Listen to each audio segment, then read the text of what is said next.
non litighiamo e andiamo verso l'obiettivo.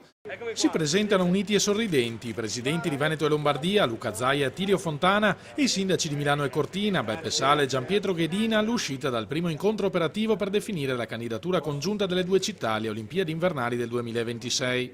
I tempi sono stretti. La prossima settimana il Comitato Olimpico Internazionale si riunirà per decidere la short list delle località candidate. Noi abbiamo dei competitor, sono forti, attrezzati, agguerriti, per cui questa non è una passeggiata. Pancia a terra, noi andiamo avanti. Turchia con Erzurum, Stoccolma e Cagliari e noi siamo i 4 ovviamente in nomination. Dobbiamo arrivare nella short list, che è la prima scrematura, vedremo se saremo 4 o se saranno meno di 4 e dopodiché andremo al risultato finale.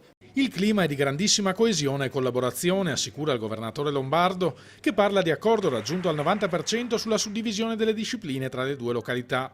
Troppo presto però per scoprire le carte, si regalerebbe un vantaggio alle altre concorrenti.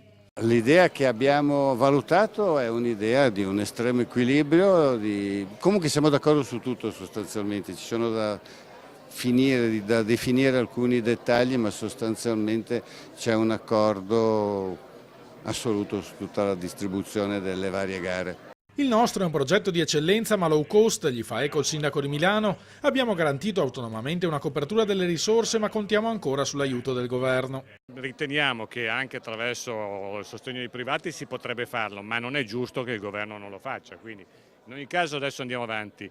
Abbiamo garantito al CIO che noi ci siamo, perché questo era fondamentale e perché non era un bel messaggio lasciare ambiguità, e quindi noi garantiamo.